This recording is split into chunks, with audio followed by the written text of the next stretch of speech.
Good morning. Welcome back to the Broadcast Retirement Network.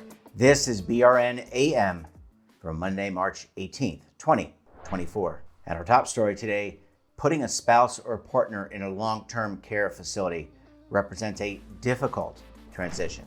Joining me now to discuss this and a lot more, Dr. Robyn Birkeland is with the University of Minnesota School of Public Health. Dr. Birkeland, it is so great to see you. Thanks so much for joining us on the program this morning. Thank you for having me. Yeah, and look, this is a really important topic that I think a lot of families, spouses, partners, but also family members facing that dreaded decision to put a loved one or have a loved one go into long-term care. You and the team did a lot of research around this.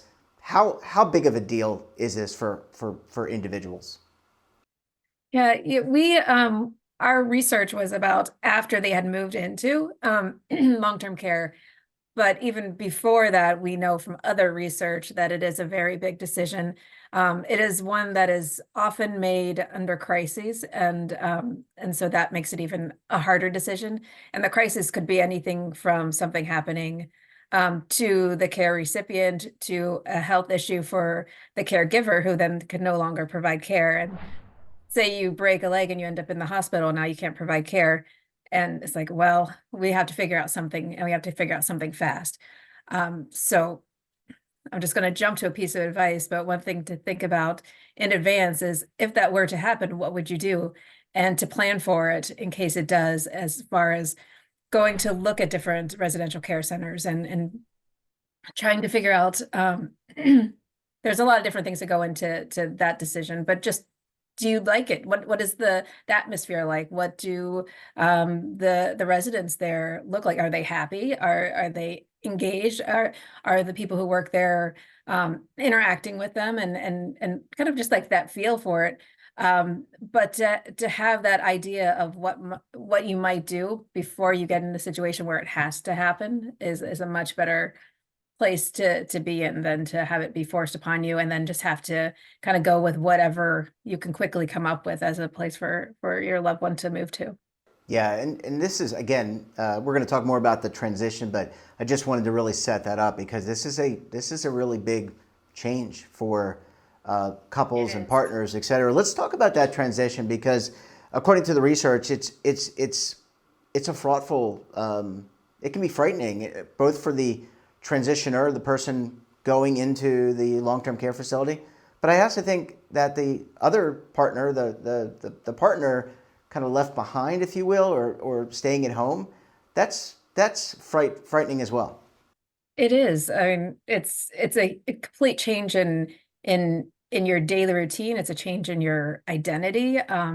It's a change in just how other people are supportive of you. A lot of times when your care recipient moves to long-term care, there's just kind of this lack of support. Then before, maybe people were stopping by, helping out, but now they're thinking, well, they're care recipients in long-term care, so they have, all day to do whatever they want, and they kind of fall back a little bit in that care, but there's in the care for the caregiver, but the caregiver still is providing a lot of care, even if the person is living in long-term care. It's not like your caregiving role stops. You may not be doing those same daily logistical, making sure they get their medication and dressing and all that, but what you're doing is kind of like being an advocate for them, being their voice, being a monitor, and seeing like is what the care they're supposed to be provided, is that what they're getting? You're basically you're the expert on them. And so you're telling their caregivers, the professional caregivers, what their preferences are, what they enjoy, who they are as a person, so that they can get the best care. They can get more cooperation. They can get like an actual relationship. And it's not just the resident who lives in room 14. This is John, and this is who he's always been, and this is what he always takes his showers at night. Well, maybe that they can put that into their routine to give him a shower at night, because if they try in the morning, they may not be getting that cooperation and he may be miserable. And we're trying to make everyone life have a better quality of life and do better where they're at. So it's a constant caregiving. It's just now their care recipient is in a different setting. Yeah, and Um, I want to talk about it for a minute, and then we'll go to a commercial break because I want to talk about some best practices. But from the perspective of the long-term care facility, there's a lot that they need to do to facilitate an easy transition. Because again, there are things that they should be doing. You mentioned learning about the caregiving or the care recipient, I guess is how to phrase it properly. But they need to kind of help with transitioning. Are they prepared to do that in general? I mean, obviously, you can't speak for everyone, but caregiving, I would say, generally speaking, we have a lack of caregivers. People that work in these facilities, they're traditionally understaffed, underfunded. It's hard these days to find a caregiver. Absolutely. And that has been something we started the study we were working on before COVID. And so then we've seen like what has happened with the workforce during COVID and after. But even before, it's always, like you said, it's understaffed. They're not paid well. There's a lot of transition in who's working there, a lot of turnover. So it's not, I wouldn't say it's necessarily well set up, but I will say that the industry knows this and the aging field knows this and are really trying to figure out different ways to get more professional caregivers and more training and just to kind of build that career up so that it is something that people are actively trying to seek out. They should, back to your original question, I would hope that most, but a good care facility will have an interview process at the beginning of the transition into long-term care to find out about that person and to make sure that their new resident to know all the little details. But sometimes they don't, and sometimes they don't have the manpower, even if it's part of their process, they just don't have the ability. And sometimes it's not, it's with certain people, but then other people or certain employees, but then they leave because of that turnover. And then you need to have other employees learn about them. So you're, as a caregiver, even if you do have that interview and have given the information, you constantly need to be talking to whoever is working with your loved one because there's a lot of information to give. And it's, a constant process of updating and making sure that everyone's on the same page. Yeah. Well, Robyn, as I said, a very important topic, but I need to take a very quick break. When we come back, we're going to talk about some more tips to help with the transition to long-term care. You're going to want to stay tuned right here on BRN AM.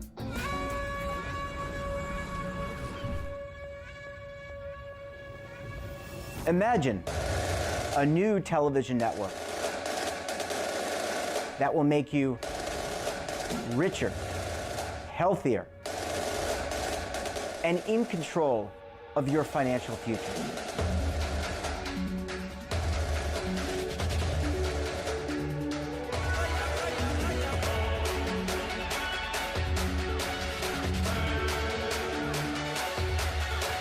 This network is for the policewoman in Nashville, Tennessee, the baker in Dubuque, Iowa, the teacher in Lexington, Kentucky. We want to make the idea of savings and retirement culturally relevant. But what do you see as a defining issue of the midterms? Especially for the smaller businesses. I mean, they are the lifeblood of the American economy.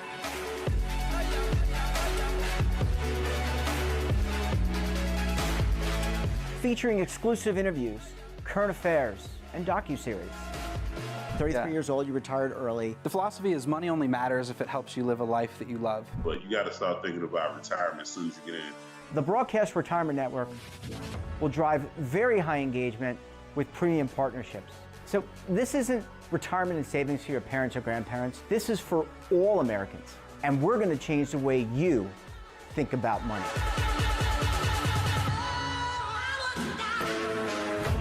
Welcome to the next frontier of retirement and savings. This is BRN, the Broadcast Retirement Network. Robyn, thanks so much for staying with us. Really appreciate you hanging around for segment number 2 this morning. Absolutely. And I just want to piggyback on something you said, and we were talking about this in between during the commercial break, which really wasn't a commercial break, but we insert it later. Anyway, that the caregiving community, the employers, caregiving associations, they're really focused on helping to make up this shortage. But it's also a focus of the U.S. Congress to figure this out as well, because candidly, America's aging just like every other Western country. So we're all going to be in this situation at some point. So we need caregivers. I think that is like the big take home message that we've been getting in the aging field is yes, we are all aging as a population, and there are going to be so many more who need care. And we currently don't have enough caregivers. How in the world are we going to be able to fill that need 10 years, 20 years from now? And so it's nice to see. I mean, it's definitely a concern, and people are, like I said earlier, are working on it, trying to find novel ways to engage people, especially like young adults, teenagers, into like getting into these fields to help with aging. But like you said, Congress, it's been nice, like in the past few years. I don't want to put a time bracket on it because I'm not exactly sure, but we've had a lot of different funding come through for Alzheimer's disease, for caregiving. So they're definitely seeing this, and it's nice to have a proactive stance about, okay, what can we do now before it's like, I mean, it already is a problem, but we know it's going to be an even bigger problem in the future. So what can we do now to try to get money in place and systems in place and platforms in place to make this easier on all of us? Yeah, and just to pick up on that real quick, and then I want to go to some tips.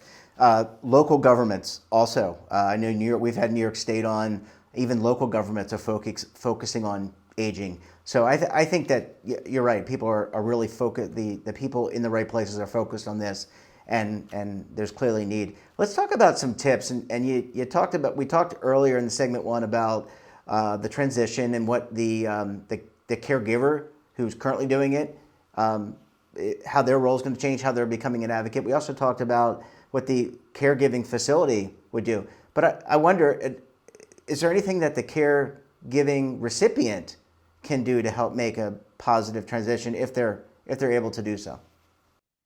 I think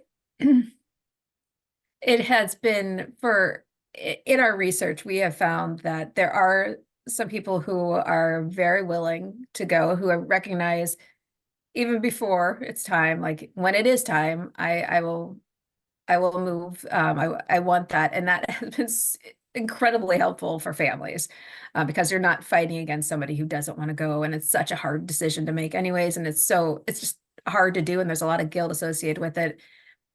To have somebody willing to go makes it a lot easier. But that is not something that,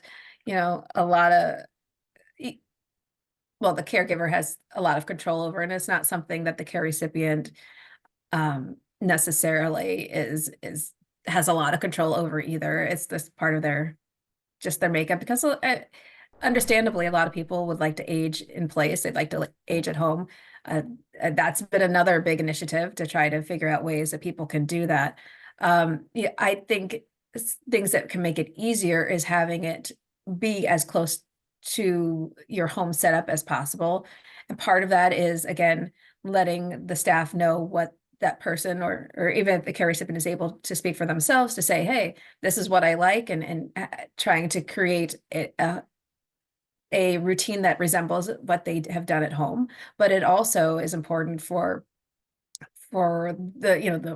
the room itself to be set up as close to home. Having towels from home can be helpful, having bedding from home, having pictures around, having those things that reflect who that person is and what they've enjoyed in their surroundings, so it doesn't feel like they're living in a cold kind of facility. It needs to be more of a home.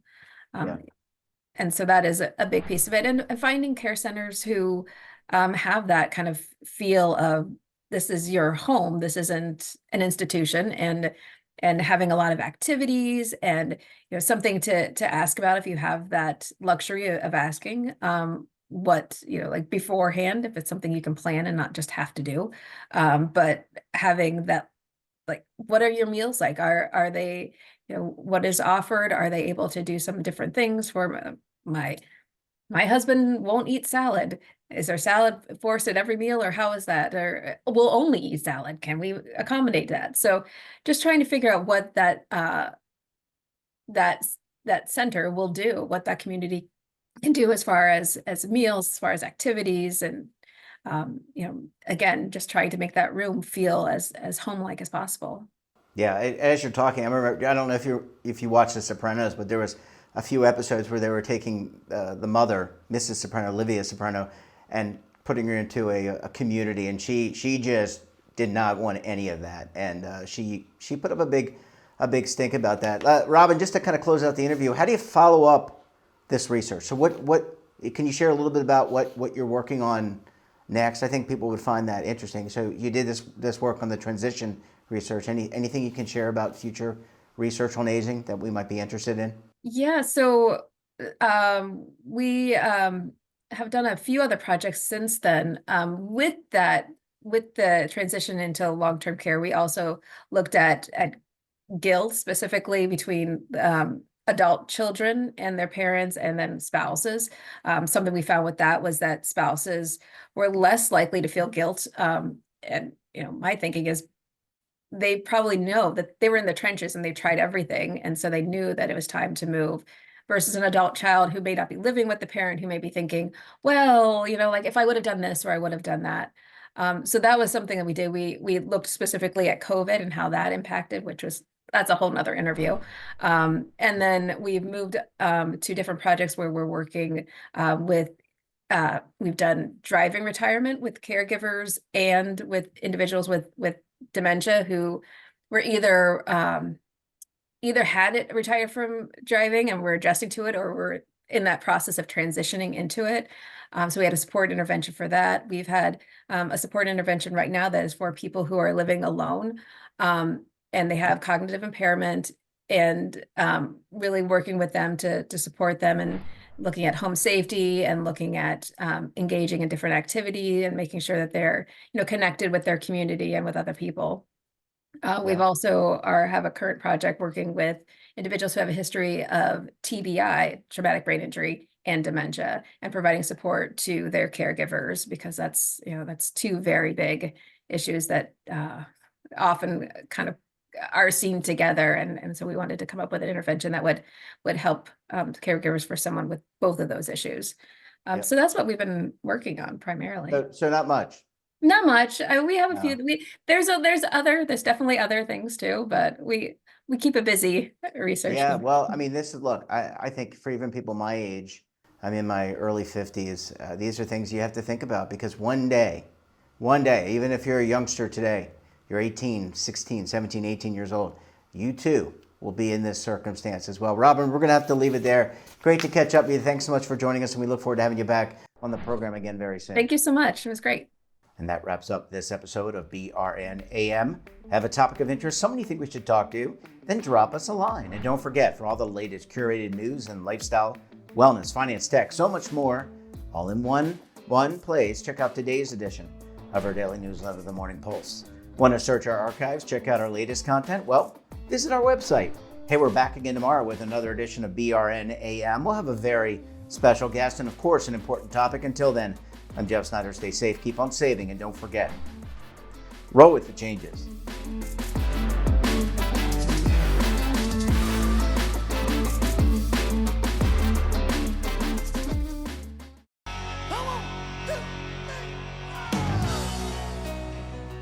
Now is your opportunity to co-create content around any topic on the First Lifestyle and Wellness Network. Reach a global audience through our platform and co-own exclusive branded content.